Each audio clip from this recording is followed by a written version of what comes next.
Salam əziz şagirdlər, mən Əliyeva Əminə. Bugün sizə 5-ci sinif testlərinin izahını verəcəm. Hansı cümlədə belə sözü əvəzlik yox, zərf kimi işlənmişdir? İlk öncə doğru variantı izah edim. Doğru variantımız B variantıdır. Sən niyə belə gec gəldin? Burada belə feilə aid olduğu üçün zərf mənasında işlənmişdir. Ancaq digər variantlara baxsaq, A variantındakı belə kitabları ismin qarşısında işləndiyi üçün belə sözü burada zərf kimi yox, əvəzlik kimi işlənib və hansı sualına cavab verir? C variantındakı belə uşaqlar hər zaman sevilir.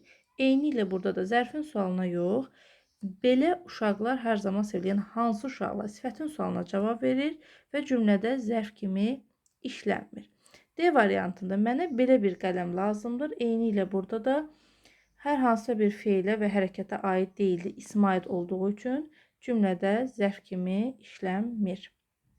2-yə baxsaq, hansı cümlədə o həm şəxs əvəzliyi kimi, həm işarə əvəzliyi kimi düşünülə bilməz?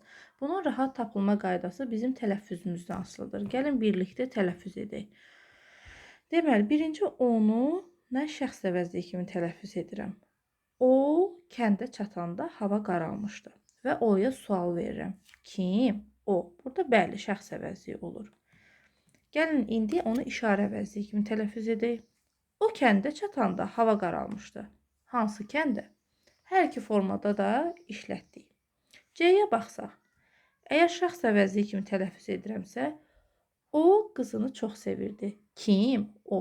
Və həqiqətən də şəxs əvəzliyinin sualına cavab verir. Əgər desəm ki, o qızını çox sevirdi, deyərik hansı qızını? Burada olar işarə əvəzliyi. D variantına baxsaq. O məktəbin həyətində dayanmışdı. Kim? O. Burada şəxs əvəzliyidir. Amma desək ki, o məktəbin həyətində dayanmışdı. Burada olur işarə əvəzliyi və hansı sualına cavab verir. B variantına baxsaq, əgər bunu şəxs əvəzliyi kimi tələffüz etsəm, belə olar. O şəkli mənə göstər. Burada bir məna pozğunluğu var. Amma desəm ki, o şəkli mənə göstər. Burada olur işarə əvəzliyi və hansı sualına cavab verir. Keçirik 3-cü testə. O əvəzliyindən sonra hansı bənddə virgülün qoyulması səhvdir? O, bu işarə əvəzliyi əgər cümlənin mübtədasıdırsa, özündən sonra feil, əvəzlik və köməkçi nitqsələri gələrsə, virgül qoyulmaz. A variantına baxırıq. O, dünən bizə gəlmişdir. O'dan sonra gələn dünən zərf olduğu üçün virgül qoyulması düzgündür. B variantında o sənə çox güvənir. O'dan sonra sənə əvəzliyi gəldiyi üçün şəxs əvəzliyi, virgülün qoyulması səhvdir. C-də isə o maraqlı bir hekayə danışır. Burada da O'dan sonra sifət gəldiyi üçün, eyni ilə D variantında da sifət gəldikləri üçün O'dan sonra virgülün qoyulmağı doğrudur. 4-ə baxsaq, elə sözü hansı cümlədə sifəti əvəz etmişdir? Gəlin tələffüzümüzə baxaq. Əgər sifəti əvəz etmişdirsə, mütləq ki, özündən sonra isim gəlməlidir. Əgər özündən sonra feil gələrsə, demək ki,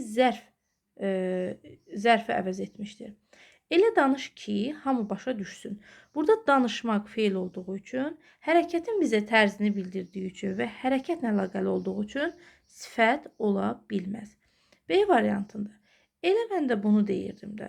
Burada isə elə ədatdır. Sadəcə qüvvətləndirici bir mənası var. Amma C variantında isə elə sözlər insana pis təsir edir. Hansı sözlər? Elə sözlər və həqiqətən də sifəti əvəz etmişdir. D variantında isə o elə bura gələcək. Eyni ilə burada da köməkçi nitqsəsi işlənmişdir və heç bir suala cavab vermir. 5-ə baxsaq. Bu əvəzliyindən sonra hansı halda virgül qoyulmur? Eyni qayda burada tətbiq olunur. O, bu işarə əvəzliyindən sonra köməkçi nitqsələri feil və əvəzlik gələrsə virgül olmur. Köməkçi nitqsələrindən də yalnız modal sözün özünün yazılış qaydası virgüllərlə olduğu üçün bu sizi çaşdırmasın. Yəni modal söz gəldiyi üçün onun həm ondan öncə, həm ondan sonra virgül qoyulur. Doğru cavabımız 5-də C variantıdır.